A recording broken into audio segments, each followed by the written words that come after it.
Andrew. Stephanie.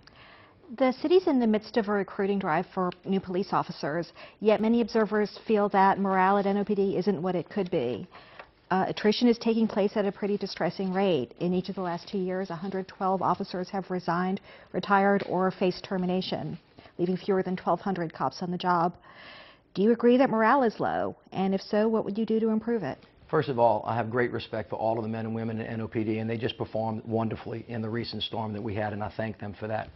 Secondly, when I came into office, as you know, the Justice Department was coming in with a consent decree. They have ordered us to redo the detail system, and a number of police officers, a very few of them who gave the police department a bad name, were under indictment.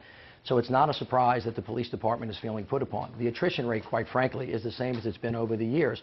But when we came into office, we had a $100 million budget. We weren't able to add new officers. We're now adding 150 new officers. We have 100 new cars. 450 body cameras will be on the police officers. And going forth, we are going to make one of the best police departments in the country. I feel very confident that we'll be able to get those numbers up to 1,600, which is the number that we have to have, in my opinion, to make the city safe. Mr. Bagneris.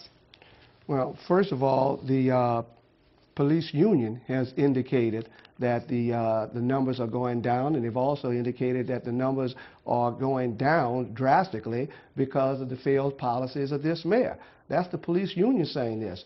We're not only losing one officer every 3 days. For January, we're losing an officer every other day. We've already lost 16 officers for this month. So there's no question that there's a morale problem. There's definitely a morale problem because this particular administration is trying to force its policies down the throats of the police officers, like pension plans, like trying to get them away from civil service, etc.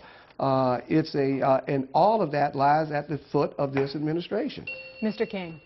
Yes, there's definitely a morale problem, and it's a morale problem that's not something that just started back in 2011. The police union actually petitioned the city council to make changes on the force, and the problem starts at the top. It starts with Chief Surpass.